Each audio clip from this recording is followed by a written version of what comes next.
आदाब, मैं फारूक खान, संपादक इकरा पत्रिका। थार न्यूज़ इकरा पत्रिका के इस चैनल में आपका स्वागत है, आपका इस्तकबाल है। सबसे पहले मेरी आपसे गुजारिश कि आप इस चैनल को सब्सक्राइब करें, लाइक करें और शेयर करें, ताकि आपका और हमारा रिश्ता है ये और मजबूत हो सके। अब आप आज के इस एपिसोड को देखिए।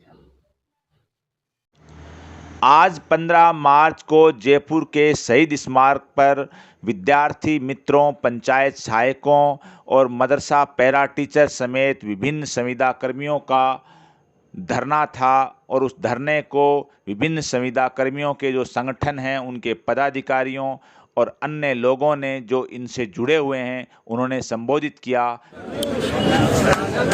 संघर्ष के सभी साथियों को इनकलाब जिंदाबाद, जय हिंद, जय भारत। सबसे बड़ी खुशी ये है कि जो साथी वर्षों से अपनी विभिन्न मांगों को लेकर के जो अलग अलग संविदा कर्मी जो संगठन हैं उनके साथी हैं वो लगे हुए हैं, उन्होंने हार नहीं मानी है और अशोक गहलोत की 78वीं सरकार को घुटनों के बल पे लाने का आज भी मादा रख रहे हैं। ऐसे तमाम साथियों को जो राजस्थान के अलग अलग हिस्से से आए हैं उनको सबको सलाम, प्रणाम और राम राम। पूर्व के वक्ताओं ने जो बातें आपको बताई, हो सकता है कोई बात दोहराई जाए क्योंकि मैं खुद लेट आया हूँ, हार गया हुआ था, तो उसके लिए माफी चाहता हूँ। मांगों के बारे में आप लोगों को बहुत सी चीजें बता दी गई होंगी। आप सब विद्वान साथियों सबको मालूम है इस संगठन की क्या मांग है। सबसे पहली चीज क्या है कि संविदा कर्मियों के साथ सबसे बड़ा धोखा हुआ है। 5 साल पहले जो मुख्यमंत्री और जो सरकार थी उसने धोखा किया, उसके बाद में ये सरकार आई तो इस सरकार की पार्टी ने जो घोषणा पत्र तैयार किया, कोई नहीं मांग रहा था कि आप चांद और तारे तोड़ के ला दो हमें, लेकिन कांग्रेस पार्टी की जो घोषणा पत्र की जो समिति थी, जो कमेटी थी, उसने जो संविदा कर्मियों को नियमित करने का मुद्दा, समस्त संविदा कर्मी जो अलग अलग विभाग के हैं उनको नियमित करने का मुद्दा जो घोषणा पत्र में शामिल किया था, उस मुद्दे के साथ, उस घोषणा पत्र के साथ, उस वादे के साथ अशोक गहलोत की सरकार ने सबसे बड़ा धोखा किया, सबसे बड़ा पत्र लिया। बात यह है कि जो घोषणा पत्र तैयार किया गया, कांग्रेस के जो लोग, जो नेता उस घोषणा पत्र समिति के अंदर पदाधिकारी थे, सदस्य थे, या जिन लोगों ने उस घोषणा पत्र को बनने के बाद उसका विधानसभा चुनाव में विमोचन किया, क्या वो लोग नींद में थे, क्या उन्होंने नशे में वो घोषणा पत्र तैयार किया था, क्या उन लोगों ने भांग पी रखी थी विमोचन किया उस टाइम? सबसे बड़ी चीज ये है कि जो वादा किया गया वो करीब ये जो 2.5-3 लाख संविदा कर्मी हैं अलग अलग विभागों के, उनके साथ इतनी बड़ी चिटिंग की गई है। मैं खुलेआम कह रहा हूं इस बात को कि चिटिंग करने वाला खुद मुख्यमंत्री अशोक गहलोत है। मंत्रियों को आप जितनी भी गालियां दे दो, जितना भी भला बुरा कह दो, जाहिर सी बात है हर विभाग का मंत्री भी इसके लिए जिम्मेदार है, लेकिन ये भी सच है कि राजस्थान में सरकार नाम की जो चिड़िया है वो सिर्फ अशोक गहलोत है, उसके अलावा कोई सरकार नहीं। अगर अशोक गहलोत चाहें तो भला हो सकता है और नहीं चाहें तो किसी का भला नहीं हो सकता।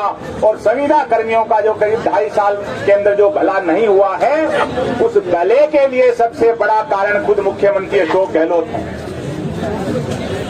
आप शिक्षा विभाग के जो संविदा कर्मी हैं, हेल्थ विभाग के जो संविदा कर्मी हैं, अल्पसंख्यक मामलात विभाग के जो संविदा कर्मी हैं, उनके जो मंत्री हैं वो नाकारा और निकम्मे हैं कि जिस घोषणा पत्र में जो चीज लिखी हुई थी उन मंत्रियों ने हूबहू उस घोषणा पत्र की 2.5 साल में पालन करने की कोई कोशिश नहीं की। चाहे मंत्री शिक्षा मंत्री गोविंद सिंह डोटासरा हो, चाहे अल्पसंख्यक मामलात मंत्री साले मोहम्मद हो, चाहे जो हेल्थ मिनिस्टर हैं रघु शर्मा हो, और जो पंचायती राज के मंत्री हैं, जिस विभाग के जो मंत्री हैं, उन्होंने 2.5 साल के अंदर संविदा कर्मियों को नियमित करने की कोई ऐसा गंभीर प्रयास नहीं किया। कांग्रेस के साथी सरकार में बैठे हुए लोग कहते हैं कि साहब मंत्रिमंडलीय समिति बना दी। ये मंत्रिमंडलीय समिति एक धोखा होता है। मंत्रिमंडलीय समिति एक धोखा होता है। ऐसा धोखा पूर्व की सरकार भी दे चुकी है, ये सरकार भी दे रही है। लेकिन अकेला यही नहीं है मुद्दा कि मुख्यमंत्री अशोक गहलोत क्या कर रहे हैं, सबके सामने है। कोई ढकी और छुपी हुई बात नहीं है कि मुख्यमंत्री अशोक गहलोत ने 2.5 साल में एक ही काम किया और वो अपनी सरकार को बचाने के अलावा कोई काम नहीं किया। सिर्फ 24 घंटे में एक ही ताकत लगाई है, एक ही मुखबरी की है कि मेरे खिलाफ कौन है, मेरे समर्थन में कौन है, मेरी सरकार को कोई खतरा तो नहीं, इसी में पूरी ताकत लगाई है। दूसरी तरफ सत्ता पक्ष के वो लोग जो सरकार में बैठे हैं, चाहे मंत्री हो, विधायक हो, चाहे बोर्डों के चेयरमैन हो, जिनके जिले के और ब्लॉक के विधानसभा के पदाधिकारी हो, उन्होंने पूरी ताकत सिर्फ चापलूसी में लगाई। जो साथी बैठे हैं उनमें कई जिनको हम अच्छी तरह चेहरे से नाम से जानते हैं, बेचारे 50 बसंत देख चुके हैं और रिटायरमेंट होने की उम्र आ गई। अब सवाल ये उठता है कि इनको नियमित क्यों नहीं किया तो जाहिर सी बात है, हम सब लोग अपना प्रयास कर रहे हैं। गहलोत सरकार के हाथ में है, वो चाहें तो 1 मिनट में कर दें, नहीं करेंगे। जब पहली कैबिनेट की मीटिंग हुई थी तो मुख्यमंत्री अशोक गहलोत को यह निर्णय लेना था और एक ही लाइन का आदेश होता है कि इतनी तारीख से या आज से राजस्थान के समस्त संविदा कर्मी जो विभिन्न विभागों में कार्यरत हैं, उनको नियमित नियुक्ति पत्र प्रदान किया जा रहा है। वो आज से सारे नियमित कर्मचारी हैं। यही करना था। कोई मंत्रिमंडलीय समिति की जरूरत नहीं थी, किसी से कोई कानूनी राय लेने की जरूरत नहीं थी, यही करना था। अब जो लोग कहते हैं सरकार का पक्ष रखने वाले, साहब 2.5-3 लाख लोग, इनको तनख्वाह कहां से देंगे? जो पहले वाले मोसा बैठे हैं उनको कहां से दे रहे हो? ये फूफा और मोसा पहले वाले बैठे हैं, जो सैकड़ों अधिकारी हैं जो 2 लाख और उससे ऊपर तनख्वाह ले रहे हैं हर महीने की 1 तारीख को। एक बड़ा भवन बैठा है जो एक से बढ़ के एक अफसर है, आरपीएस, आईपीएस, 2-2 लाख, 1.5 लाख, 2.5 लाख रुपए तनख्वाह है। और जो आपके साथ के लोग हैं, जो मास्टर हैं, जो और सरकारी कर्मचारी हैं दूसरे विभागों के, उनमें राजस्थान में हजारों ऐसे हैं जिनको 1 लाख या इससे ज्यादा और इससे थोड़ी कम तनख्वाह मिलती है हर महीने को। बेशुमार टीचर ऐसे हैं जिनको 70-80 हजार रुपए महीने को मिलते हैं। उन मौसाओं को, उन फूफाओं को सरकार कहां से दे रही है तनख्वाह? जिस खजाने में से उनको दे रही है, उनमें से इनको भी दे सकती थी। अब अगर नहीं दे सकती है तो जो मास्टर 70-80 हजार रुपए महीने का लेके जिन बच्चों को पढ़ा रहा है, जो सब्जेक्ट पढ़ा रहा है, वही सब्जेक्ट 8-9-10 हजार रुपये लेकर के उसी योग्यता वाला दूसरा जो जिसको शिक्षा कर्मी और विद्यार्थी मित्र और पैरा टीचर बोलते हैं, वही योग्यता है, उन्हीं बच्चों को पढ़ाना है, वही सब्जेक्ट पढ़ाने हैं। एक को 60-70-80 हजार रुपए मिलते हैं, एक को 8-9 हजार रुपए मिलते हैं। ऐसा अन्याय क्यों? अन्याय कौन कर रहा है? अन्याय अशोक गहलोत कर रहा है, जिसने गांधी का मुखौटा लगा रखा है।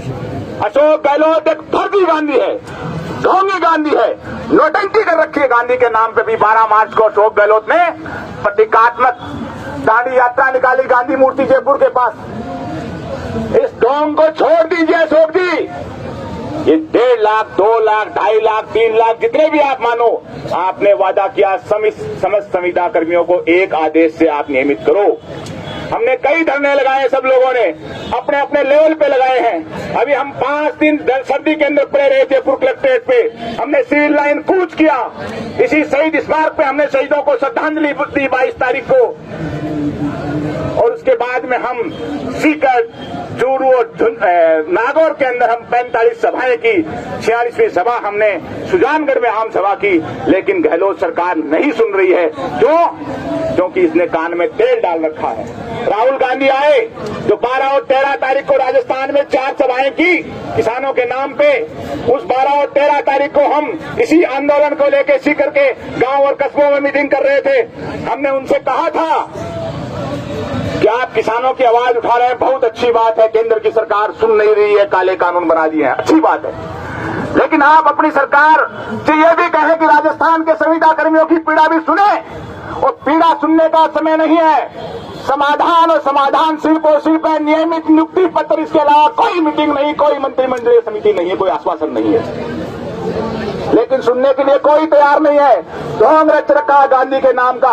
गांधी यात्रा निकाल दी, किसानों के नाम पे आंदोलन कर दिया। करते हो, आपको राजस्थान की जनता ने सत्ता सौंपी थी तो राजस्थान के भले के लिए सौंपी थी, और ये जो संविदा कर्मियों का मुद्दा है वो आपने प्रायोरिटी में लिया था, जो उस पर आपने अमल नहीं किया। अब बात ये आ गई कि 200 विधानसभा है, सब पढ़े लिखे विद्वान साथियों, और वोट की चोट है। वो गांव में बेचारा बकरी चलाने वाला, मजदूरी करने वाला 5वीं 8वीं पास आदमी है, चाहे महिला हो पुरुष हो, वो भी जानता है कि वोट की चोट कैसी होती है। आप तो सब वेल क्वालिफाइड लोग। लोकतंत्र में सरकार और पार्टी तभी मानती है जब वोट के नाम की नकेल डाल लो।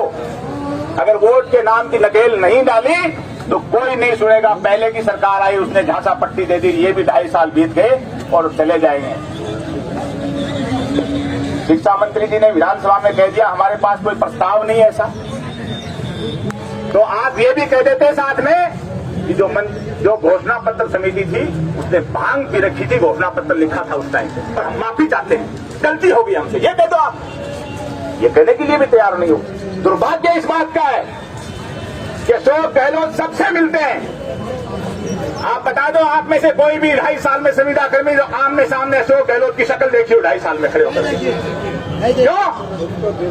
राजस्थान अशोक गहलोत के बाप की बपोती नहीं है। राजस्थान हम सबका है, 7 करोड़ लोगों का। और ये भी जान लें अशोक गहलोत कि राजस्थान की जनता ने उनको वोट नहीं दिया है। वो 98 के चुनाव में भी तिकड़म से सीएम बने। तिकड़म में पीएचडी जरूर कर रखी उन्होंने। 2008 के अंदर सीएम दूसरी बार में तिकड़म से बने, और 2018 का ताजा ताजा तिकड़म 2.5 साल का सब जानते हो, तिकड़म से सीएम बने हुए। उनके खुद के बूथ पे जो पारिवारिक उनका खानदानी बूथ है, उदय मंदिर जोधपुर सरदारपुरा विधानसभा चुनाव का बाप और बेटे दोनों चुनाव में उस बूथ के ऊपर आ रहे हैं, खुद के बूथ पे आ रहे हैं दोनों। और अगर ये वहम है, जैसा कहते हैं वो कि गांव गांव में, गली गली में, ढाणी ढाणी में भावना थी कि अशोक जी सीएम बने, तो मैं आज ये हमारे 1971 के शहीदों के नाम लिखे हुए हैं, जो सारे शहीदों के नाम है, जो हमारे गांवों के भाई हैं, वो पढ़ के भी जाएं। 1971 के शहीद जो हैं, जो भारत पाकिस्तान युद्ध के शहीदों की याद में स्मारक बना था। इस शहीद स्मारक को मैं साक्षी मान के बात कर रहा हूं कि अगर अशोक गहलोत इस नशे में है तो जनमत संग्रह करा ले राजस्थान के अंदर कि उनके फेवर में 7 करोड़ में से कितने लोग हैं। पता चल जाएगा 1 सप्ताह के अंदर कि गांव गांव और ढाणी ढाणी में आपके लिए क्या भावना थी। फिर भी ठीक है, तुम्हारे भाग्य में लिखा था, तुम बन गए, कोई दिक्कत नहीं। लेकिन जब आपने वादा किया था उस वादे को नहीं निभाया। जो विधायक हैं 200 विपक्षी पार्टियों के भी हैं, निर्दलीय विधायक भी हैं। कांग्रेस के विधायक अगर ये मान लेते हैं कि वो सत्ता के साथ है मजबूरी में, कितने विधायक विपक्ष के आपके धरने प्रदर्शन में शामिल हुए? 2-4 विधायकों ने विधानसभा में जरूर, अपोजिशन के विधायकों ने यह मुद्दा उठाया है। 2 या 3 विधायक सत्ता पक्ष के जिन्होंने संविदा कर्मियों का मुद्दा उठाया। वो 200 विधायक, जिस हमारा ये आकलन है कि एवरेज एक विधानसभा के अंदर करीब 200 संविदा कर्मी हैं। 200 से 230 संविदा कर्मी अलग अलग विभागों के एक विधानसभा में हैं। 230 परिवार हो गए। एक परिवार में अगर 4-5 वोटर हैं और 4-5 उसका काका ताऊ फूफा मौसा अगर उसी विधानसभा में है तो एक परिवार के एक संविदा कर्मी के पास 50 वोट हैं कम से कम। 50 वोट हैं एक संविदा कर्मी के पास, और ये एवरेज आती है कि एक विधानसभा के अंदर 25 से 30 हजार वोट हैं कि एक संविदा कर्मी के हैं। संविदा कर्मी के, कोई उसकी मौसी लगती है, कोई बुआ लगती है, फूफा लगता है, रिश्तेदारों के वोट हैं परिवार के उनके। हर विधायक को पकड़िए, चाहे वो किसी भी पार्टी का हो, चाहे वो कांग्रेस का हो, चाहे वो भारतीय जनता पार्टी का हो, चाहे वो कम्युनिस्ट पार्टी का हो, चाहे वो निर्दलीय हो, कि आदरणीय विधायक महोदय इस मामले में आपका क्या कहना हमारे जो नियमित करने के मुद्दे पर है? अगर वो कहें कि मैं चिट्ठी लिख देता हूं अशोक जी के नाम की, आप झांसे में मत आए, ऐसी चिट्ठियां खूब लिखी गई, खूब रोजाना सेक्रेटरीट में, सीओ में कचरा पात्र में जाती हैं। आप उनको कहें कि आप हमारे साथ चले, आप सीएम के पास हूबहू जाके हमारी बात रखें। 200 विधानसभा हेडक्वार्टर, सारे संविदा कर्मी अपने अपने विधानसभा हेडक्वार्टर पे धरना दें, वहां के विधायक को पकड़े, चाहे वो किसी भी पार्टी का हो, और खुलेआम ललकारें, चाहे वो कोई भी पार्टी का हो, कि हम इस विधायक के खिलाफ वोट देने की अपील करेंगे अगले चुनाव के अंदर। ये तो है, आगे चुनाव होंगे तब की बात, देखते हैं आपका मुद्दा हल होता है कि नहीं होता है। अगर 50 विधायक भी आपके फेवर में आ गए, चाहे वो किसी भी पार्टी के हों, निर्दलीय हों, तो कम से कम एक आपकी ताकत बनेगी। दूसरा, 4 उपचुनाव आ रहे हैं अभी, सुजानगढ़, सहाड़ा, राजसमंद और वल्लभनगर। वही फार्मूला है, 25 से 30 हजार वोट एक विधानसभा में संविदा कर्मियों के, उनके परिवार के, उनके रिश्तेदारों के हैं। सीधी सीधी बात है कि अशोक गहलोत साहब की है ना, अशोक गहलोत साहब की लांग उतरने को तैयार है। मैं देसी भाषा में कह रहा हूं, तो धोती की लांग होती है ना, वो उतरने को तैयार है। कांग्रेसी उतार रहे हैं, बीजेपी वाले उतार रहे हैं, जन संगठन उतार रहे हैं, संविदा कर्मी उतार रहे हैं, सब उतार रहे हैं। और ये उपचुनाव एक अग्नि परीक्षा है, जनमत संग्रह है। 4 सीटों में से 3 सीटें कांग्रेस के पास थी, 1 भाजपा के पास थी। अगर 3 सीटों में से अगर आपने 2 भी हरा दी, तीनों भी हरा दी, तो ये सब आपके खाते में लिखी जाएंगे। उपचुनाव के बाद में अशोक गहलोत साहब पूछते रहेंगे सलाहकारों से, क्या हुआ है, क्या हुआ, कैसे हारे, कैसे हारे, पूछते रहेंगे वो। और उनके चापलूस सलाहकार हैं, वो समझा नहीं पाएंगे। इसलिए एक ही डिमांड करें, आज के इस धरने से, आगामी धरने से, गांव गांव जाके अपनी अपनी विधानसभा में जितने भी आपके संपर्क हैं, 4 विधानसभा में, हर संविदा कर्मी तय कर ले कि हम वोटिंग के दिन वोट तब देंगे जब हमारे पास नियमित नियुक्ति पत्र आ जाएगा। गहलोत साहब, एक हाथ में नियुक्ति पत्र दे दो नियमित का, और दूसरे हाथ से वोट ले लो। अगर ये बात नहीं होती है तो आप किसी को वोट दें, किसी को नहीं दें, लेकिन कांग्रेस के नाम पे कोई भी खड़ा हो, चाहे आपके मोर्चे का बेटा भाई भी खड़ा हो, उसको भी नहीं दें। ये निर्णय लेना पड़ेगा, आपको कठोर निर्णय लेना पड़ेगा। और आप छठी का दूध याद दिलवा सकते हो। 4 विधानसभा में करीब 10 लाख वोट हैं।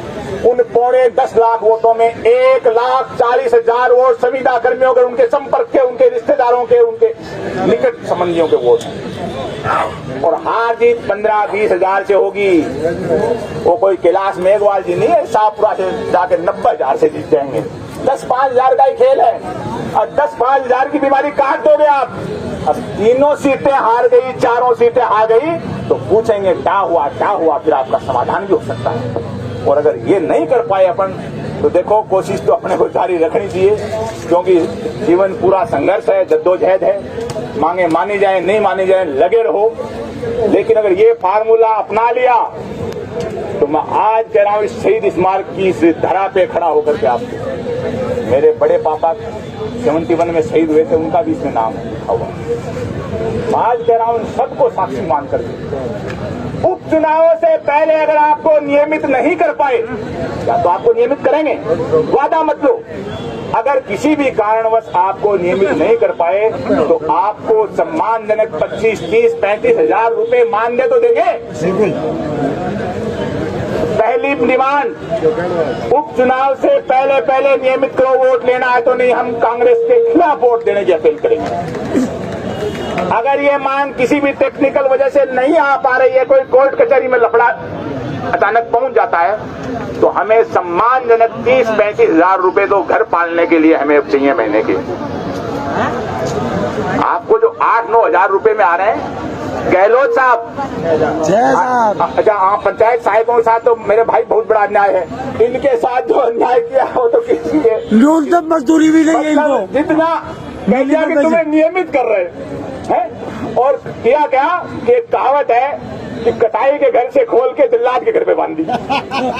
एक कहावत बोलते हैं देसी देसी ये हमारे गांव में कि कसाई के घर से खोल के जल्लाद के घर पे बांध दी। तो पहले वाला कसाई था, दूसरा जल्लाद। तो वहां से जो मिल रहे थे उससे भी कम। तो इतना बड़ा अन्याय हो नहीं सकता। तो एक ही चीज है, ये 8, 9, 7, 6 हजार रुपए जो भी मिल रहे हैं आंगनवाड़ी वाली हमारी बहनों को तो और भी कम मिल रहे हैं। क्या कोई विधायक ये बता दे? अरे सीधी सीधी बात है, जिस घर में 2 बच्चे, 2 माँ बाप, 4, 2 पति पत्नी, 6 आदमी तो एवरेज एक घर में होते हैं कम से कम। और 6 आदमियों के बीच में अगर इस जयपुर जैसे शहर में तो 1 लीटर दूध ले तो 50 रुपए, 60 रुपए का तो दूध हो गया। और सुबह से शाम तक अगर वो 4 रोटी खावे, चटनी खावे या थोड़ी थोड़ी सब्जी खावे तो 200 रुपए उसमें लग जावे। इस 8, 9 हजार, 6 हजार रुपए से, इस 8, 9 और 6 हजार रुपए से इस महंगाई में अगर कोई संविदा कर्मी मिट्टी खरीद के पेट भरना चाहे, बजरी खरीद के पेट भरना चाहे तो भी पेट नहीं भर सकता। मिट्टी और बजरी खरीद के भरना चाहे तो भी नहीं भर सकता। सब पढ़े लिखे, अगर सबके बच्चे बच्ची स्कूल में जा रहे हैं, सीधी बात है, एक अगर प्राइवेट स्कूल की 10, 12, 15 हजार भी अगर एवरेज फीस मान लेते हैं, 2 बच्चे जा रहे हैं, वो 2 बच्चे 30,000 रुपए जमा कराएंगे 2 बच्चों को। और ये संविदा कर्मी नाम की जो चाकरी स्थापित की थी, ये गांधी का मैं मुखौटा उतार रहा हूं। अशोक गहलोत इतने बड़े ढोंगी गांधी हैं कि संविदा कर्मी नाम की शोषण की चाकी की राजस्थान में जो आविष्कार किया था, स्थापना किया था, जिसके कर कमलों से उसका नाम भी अशोक गहलोत ही है। सुप्रीम कोर्ट और दूसरे कोर्ट के कई ऑर्डर हैं, गाइडलाइन है कि सरकार है वो नियमित कर्मचारी रखे, संविदा पे नहीं रखे। लेकिन 1998 में आए गांधी के नाम पर और हर विभाग में दे संविदा कर्मी वो 1200 में, 1500 में, 1800 में लगा दिया। सब राजी हो गए, सरकारी नौकरी मिल गई, लाडू बट गया। हमारे गांव में गुड़ बंटो और छोड़ो नौकरी लागो, क्या मन लागो जो मदरसा पैरा टीचर बन गयो, पिस्सा किता 1200 रुपया मन लगा, लाडू बट गया, गुड़ बट गयो। आज तक रोता फिरे सारा रोता फिरे। और साहब अशोक जी ने बहुत बहुत बधाई माने संविदा कर्मी बना दियो। अरे संविदा कर्मी कौन बनाया था ने?